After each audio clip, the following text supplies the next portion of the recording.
नमस्कार, अपना बिहार देख रहे हैं आप। आपके साथ मैं हूं शिप्रा झा। सबसे पहले खबर रोशनी के त्योहार की। कल दिवाली है और इससे एक दिन पहले ही पूरा पटना रोशनी से जगमग दिख रहा है। छोटे घर हों या बड़ी बिल्डिंग, सभी दियों के रोशनी से जगमग नजर आ रहे हैं। इसके साथ ही बच्चे भी पटाखे छोड़ने में व्यस्त हैं। अच्छी बात यह है कि ज्यादातर लोग ग्रीन पटाखे जलाते हुए दिखाई दे रहे हैं। तमसो मां ज्योतिर्गमय अस्तो मां सद्गमय, अर्थात अंधकार से प्रकाश की ओर ले चलो और सत्य से सत्य की ओर ले चलो। तो छोटी दिवाली को लेकर राजधानी पटना जगमग हो उठा है। चाहे दुकान हो या फिर मकान हो, हर जगह आप देख सकते हैं किस तरह से खूबसूरत लाइटिंग की गई है और पूरा शहर इसी तरह से जगमग रोशनी में जगमगा रहा है। और निश्चित रूप से जो लोग हैं वो उत्साहित हैं और खुशियों की जो तस्वीर है आपको हम लगातार दिखा रहे हैं। छोटे छोटे जो बच्चे हैं वो भी अभी से ही पटाखा छोड़ने में जुट गए हैं और ग्रीन पटाखा ही आपको शहर में बिक्री भी हो रही है और लोग ग्रीन पटाखा ही जलाना चाह रहे हैं। तो ये तस्वीर आपको हम दिखा रहे हैं। देखिए, छोटी दीपावली की है और डाक बंगला चौराहा की बात करेंगे, बोरिंग रोड बात करेंगे, कृष्णा नगर की बात करेंगे, या तमाम जो इलाके हैं कंकरबाग, सभी जगहों पर लोग जो है इसी तरह से घरों को सजाकर रखे हुए हैं। और इस वक्त आपको कृष्णा नगर की तस्वीर दिखा रहे हैं जहाँ लोग किस तरह से पूरी एलईडी लाइट से घर को सजाए हुए हैं और आज से ही दीपावली मनने लगा है। तो कल की तस्वीर भी अहम होगी, लेकिन आज छोटी दीपावली है, बावजूद जो उत्साह है वो चरम पर है। और न्यूज़ 18 भी आपसे अपील कर रहा है कि दीपावली आप उत्साह के साथ मनाएं, लेकिन ग्रीन पटाखा ही जलाएं। कैमरामैन मनीष जुनिया के साथ रजनीश कुमार, न्यूज़ 18 पटना।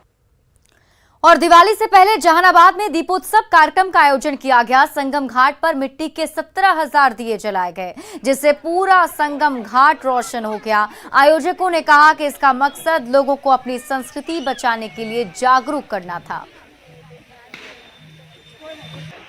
संगम घाट पर 17,000 दियों का दीपोत्सव कार्यक्रम रखा गया था। वही हम लोग सभी कार्यकर्ता सुबह से शाम मेहनत कर अभी तक 17,000 दिया को प्रज्वलन कर चुके हैं। पटना में दिवाली को लेकर खासा उत्साह देखा जा रहा है। बाजार में लोग जमकर खरीदारी कर रहे हैं। पूजन को लेकर मां लक्ष्मी और भगवान गणेश की प्रतिमा की जमकर खरीदारी हो रही है। जायजा लिया न्यूज़ 18 संवाददाता विनीता मिश्रा ने। दीपावली के दिन मां लक्ष्मी का आगमन हमारे घर में होता है।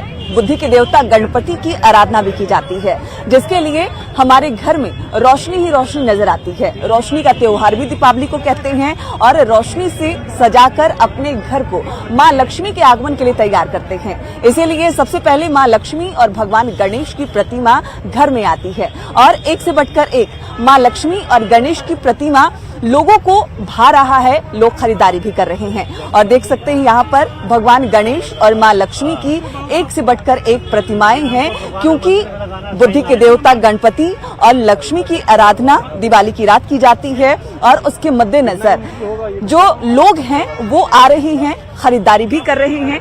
क्या नाम है आपका? मेरा संजय कुमार अग्रवाल। गणपति और मां लक्ष्मी को ले जा रहे हैं जी। दीपावली के दिन शुरुआत ही होती है मां लक्ष्मी की आराधना के साथ। हाँ, दीपावली शुरुआत होती है जी। कुछ पसंद आए? हाँ, पसंद आ रही है। बिल्कुल। तो देख सकते हैं मां लक्ष्मी और गणपति की जो मूर्ति है वो खरीद कर अपने घर ले जा रहे हैं। और दीपावली की जो पूजा होती है, रात में मां की आराधना होती है, उसके लिए अलग अलग जो मूर्ति हैं वो बाजार में उपलब्ध हैं और हर कोई अपनी पसंद से मां लक्ष्मी और गणपति की मूर्ति लेकर अपने घर जा रहा है और दिवाली के दिन उनकी आराधना करेगा। और लक्ष्मी जी के आगमन को लेकर घरों को सजाया गया है, सजावट की गई है, रोशनी से घर को नहलाया गया है। और इसके मद्देनजर मां लक्ष्मी और गणपति की प्रतिमा घर में बैठाई जाएगी और उनकी आराधना की जाएगी। कैमरा पर्सन दीपक के साथ विनीता मिश्रा, न्यूज़ 18 पटना। पटना के रेनबो होम्स में रहने वाली बच्चियों ने दीपावली के मौके पर एक से बढ़कर एक मिट्टी के घरौंदे बनाए हैं। इन लड़कियों के पास अपना घर नहीं है, लेकिन ये जहां रहती हैं वहां पर छोटी छोटी खुशियां तलाशने की कोशिश कर रही हैं। यहां रहने वाली लड़कियों ने मिलकर कई अलग अलग घरौंदे बनाए हैं, जिसका जायजा लिया हमारी संवाददाता विनीता मिश्रा ने।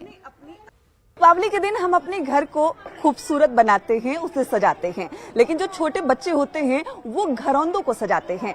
लेकिन कुछ ऐसे बच्चे भी हैं जिनके पास अपना घर नहीं, लेकिन वो भी अपने छोटे से घर को सजा रहे हैं, घरौंदा बना रहे हैं। हम इस वक्त रेनबो होम्स में पहुंचे हैं, जहां जो लड़कियां रहती हैं उन्होंने अपने अपने अलग अलग घरौंदे बनाए हैं। और ये देखिए, घरौंदे देखकर शायद आपको भी अपने बचपन की याद आ गई होगी। ये मिट्टी के घरौंदे खुशियां दे रही है उन बच्चियों को जिनके अपने मकान नहीं है, जिनके अपने परिवार नहीं है। और ये छोटे छोटे बच्चों ने मिलकर बनाए हैं। ये आपने बनाए हैं बाबू? हाँ। क्या नाम है आपका? राधा कुमारी। बिल्कुल, ये राधा ने बनाए हैं। और भी कई घरौंदे हैं, हम वो भी आपको दिखाएंगे। एक और घरौंदे देखिए, जगह जगह पे घरौंदे इन बच्चियों ने बनाए हैं। और ये बिल्कुल 3rd फ्लोर का मकान है, यानी 3 मंजिला घरौंदा बनाया गया है। सभी की प्रॉपर सीढ़ियां भी बनाई गई है। घरौंदे किसने बनाए हैं? क्या नाम है आपका? कोमल। कोमल, ये 3 मंजिला मकान आप सब लोग का है? हाँ। ओके, तो ये घरौंदे देख लिए। एक और घरौंदे हम आपको दिखाते हैं। जैसे जैसे बढ़ते जाएंगे, इन बच्चियों के घरौंदों की संख्या भी यहाँ बढ़ती जा रही है। बहुत बच्चियां हैं यहाँ पे और सभी अपने घर को यहाँ बनाने की कोशिश कर रही हैं, अलग अलग घरौंदे बना रही हैं। एक और घरौंदा छोटी बच्ची ने बनाए हैं, लेकिन वो खुश है कि उन्होंने भी 3rd फ्लोर का मकान बनाया है, यानी 3 मंजिला मकान घरौंदों के रूप में बनाए हैं। और दिवाली की खूबसूरती इससे अधिक और क्या हो सकती है। यानी ये कहीं ना कहीं आपको बचपन की आपकी यादें जो हैं वो यहाँ मिलेंगी। और धीरे धीरे जो बच्चियां हैं अपनी तरफ से कोशिश कर रही हैं कि उनके घरौंदे बेहतर हों, उनकी घरौंदे सबसे खूबसूरत हों। हालांकि एक और छोटी सी कोशिश, और ये कोशिश एक छोटी सी बच्ची ने की है। उसने भी अपनी तरफ से पूरी कोशिश की है कि उसके घरौंदे सबसे खूबसूरत हों, उनका अपना घर हो। और ये लड़कियां रेनबो होम्स में रहती हैं, इनका यहाँ कोई परिवार नहीं रहता, ये खुद ही यहाँ रहती हैं और इसी रेनबो होम्स को अपना घर मानती हैं। और यहाँ पे वो अपना छोटा सा आशियाना बना रही हैं। दीपावली के मौके पर छोटे छोटे घरौंदे बना रही हैं और उसी में अपनी खुशियों को तलाश रही हैं। कैमरा पर्सन दीपक के साथ विनीता मिश्रा, न्यूज़ 18 पटना। केंद्रीय ऊर्जा मंत्री और आरा के सांसद राजकुमार सिंह ने कहा कि भ्रष्टाचार बर्दाश्त नहीं किया जाएगा और भ्रष्टाचारियों पर कार्रवाई की जाएगी। आरा नगर निगम में पिछले दिनों हुए घोटाले पर आर.के. सिंह ने कहा कि आप ऐसे मेयर और वार्ड पार्षद क्यों चुनते हैं जो काम ही नहीं करते। उन्होंने कहा कि ऐसे सभी लोगों को ठीक कर दिया जाएगा। आर.के. सिंह ने कलेक्ट्रेट छठ घाट पर मास्क लाइट के उद्घाटन के दौरान ये बात कही। नगर निगम का पार्षद आप चुनते हैं, क्यों चुनते हैं ऐसे पार्षद को जो चोर है? नगर निगम का मेयर आप चुनते हैं। ये डंडा मार के ठीक करेंगे। एक बार तो हमने कुछ जांच उस कराया तो कुछ केस उस हुआ। अब हम जांच करते हैं कि भैया उस केस में जो लोग जेल गए कि नहीं गए, और नहीं गए तो क्यों नहीं गए, इसकी समीक्षा मैं कल करता हूँ। इसकी समीक्षा में कल कर हम काम कर रहे हैं। बाकी सब क्या करता है जी? बाकी भी तो आपका ये प्रतिनिधि है ना, विधायक क्या करता है? यही है, लेकिन कोई बात नहीं, उसको छोड़िए, उससे हमको मतलब है ये नहीं। हम है जितना कर सकते हैं हम कर देंगे। जनसुराज यात्रा पर निकले प्रशांत किशोर ने नीतीश सरकार पर निशाना साधा है। प्रशांत किशोर ने कहा कि विकल्प नहीं रहने की वजह से लोग इस या उस गठबंधन को वोट दे रहे हैं और उनका मकसद जनता को नया विकल्प देना है। पैदल यात्रा पर उन्होंने कहा कि इसका मकसद सही स्थिति की जानकारी लेना है। हम बिहार में रीजनल किसी को विकल्प के अभाव में गलत आदमी को वोट न करना पड़े, इसलिए पदयात्रा पर निकले हैं, ताकि समाज को मत के समाज के सही लोगों के साथ एक नया और बेहतर विकल्प बनाया जाए, जो मजबूरी का विकल्प न हो, जो सही मायनों में विकास का विकल्प हो, आपकी सुरक्षा का विकल्प हो। मोकामा विधानसभा उपचुनाव के लिए चुनाव प्रचार तेज हो गया है। एनडीए और महागठबंधन दोनों के बड़े नेता चुनाव प्रचार के लिए पहुंच रहे हैं। महागठबंधन उम्मीदवार नीलम देवी के लिए मंत्री श्रवण कुमार और लेसी सिंह चुनाव प्रचार करने पहुंचे, तो बीजेपी प्रत्याशी के लिए पूर्व मंत्री शाहनवाज हुसैन ने प्रचार किया। उन्होंने कहा कि 32 साल से बिहार में भैया और भाभी की सरकार है, लेकिन विकास नहीं हुआ है।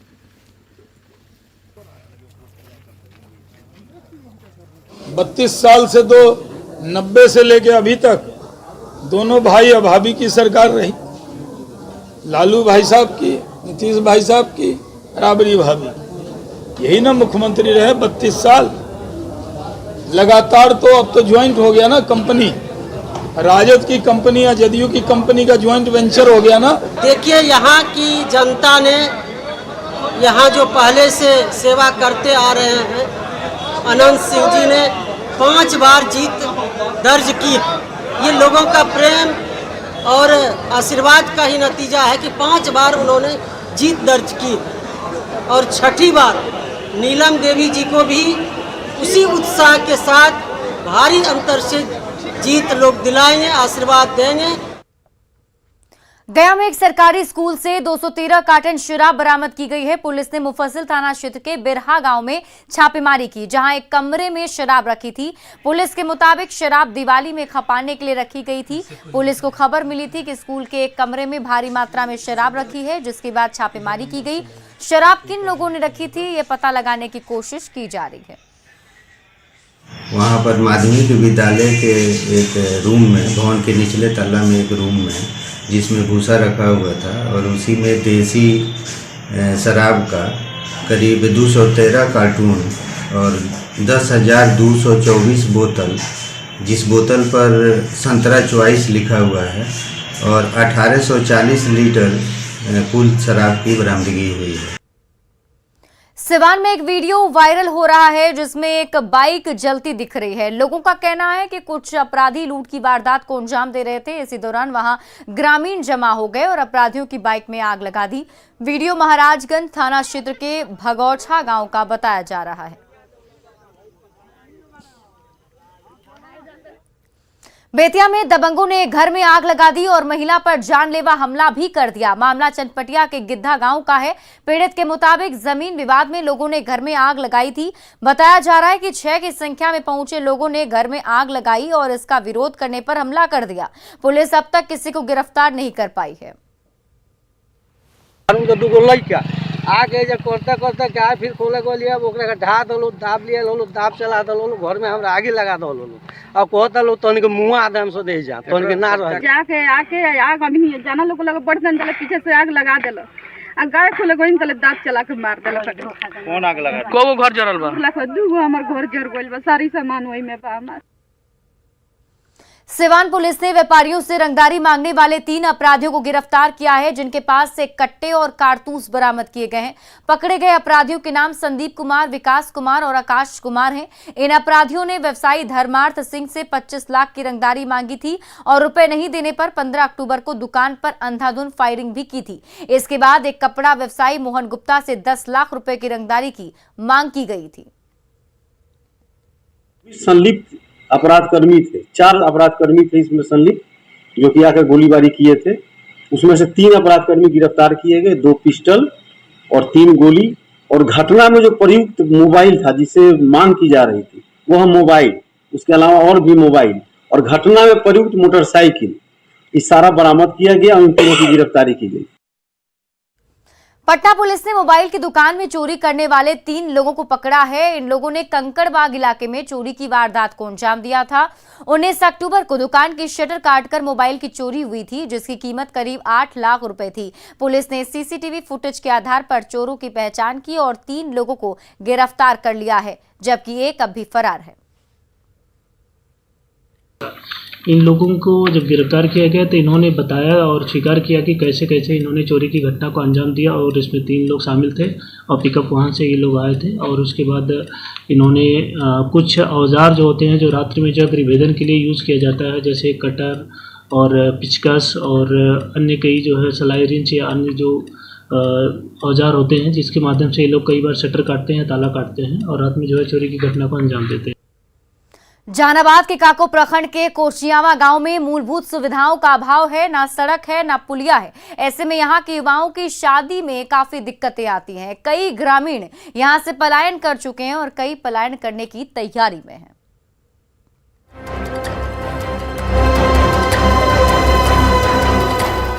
बिहार के जहानाबाद में एक ऐसा गांव है जहां के युवा आज भी हाथ पीले होने की बाट जोड़ रहे हैं।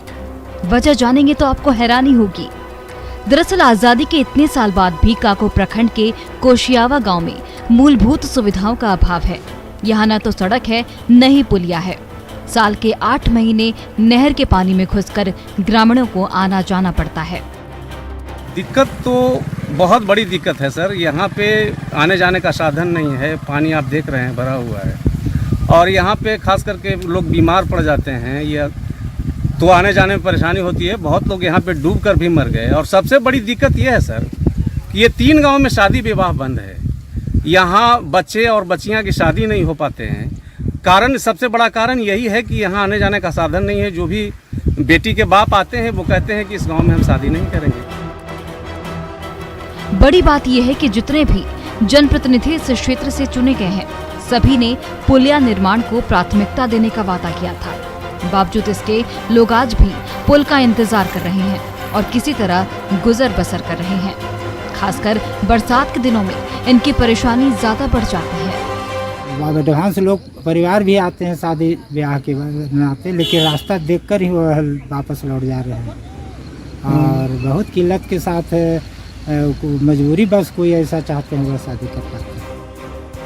इस गांव के लोग बताते हैं कि नवयुवक युवतियों के विवाह इसलिए नहीं हो पाते क्योंकि गांव में जाने का कोई रास्ता नहीं है। ऐसे में यहाँ कोई अपनी बेटी का रिश्ता देने को तैयार नहीं होता। स्वास्थ्य सुविधाओं की अगर बात करें तो मरीजों को खाट पर लादकर अस्पताल पहुंचाना पड़ता है। खासकर बुजुर्ग और गर्भवती महिलाओं को परेशानी झेलनी पड़ती है। कुशियावा मेरा पार्टी के गांव है और वहाँ मेरा रहना सहना रहा है। मैं वहाँ की समस्या भी जान रहा हूँ।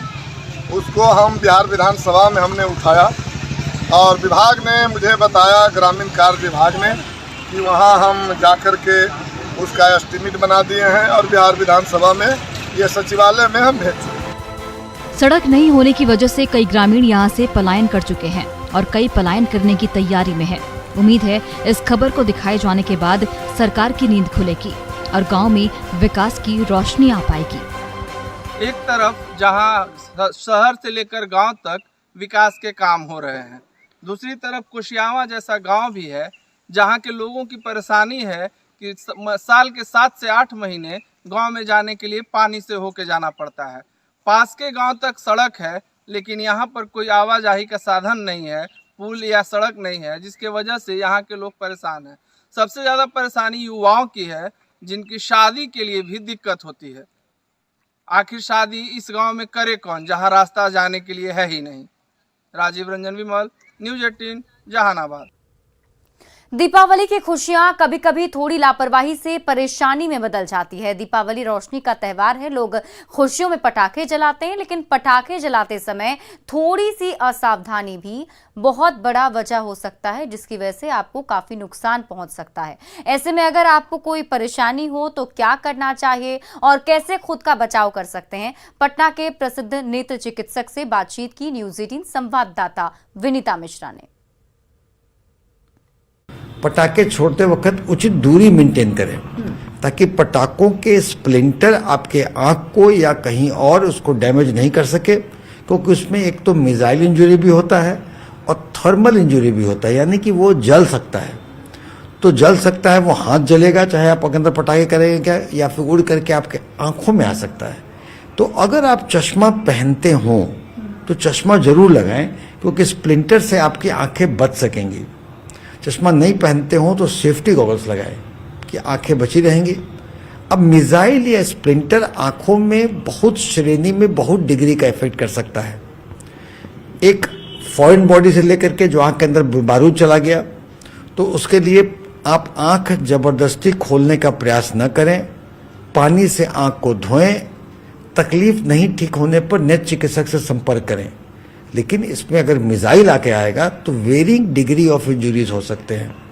आंखों में फॉरेन बॉडी के अलावा rupture, perforating injury, intraocular foreign body चीज़ें हो सकती हैं, जिसका कि इलाज या तो दवाइयों से हो सकती है या ऑपरेशन की भी नौबत आ सकती है। तो अगर खुदा न खास्ते ऐसा हो जाए, एक तो प्रिवेंट करने के लिए हमने कहा कि आप चश्मे का और सेफ्टी गॉगल्स का इस्तेमाल करें, बाकी आप बचाव के हर उपाय करें। फिर भी अगर हो जाए तो नेत्र चिकित्सक से मिले, आंख को जबरदस्ती खोलने का प्रयास न करें, पानी से आंख को धोएं। और फिलहाल इस बुलेटिन में अभी के लिए बस इतना ही। आप देखते रहिए न्यूज़ 18 बिहार झारखंड।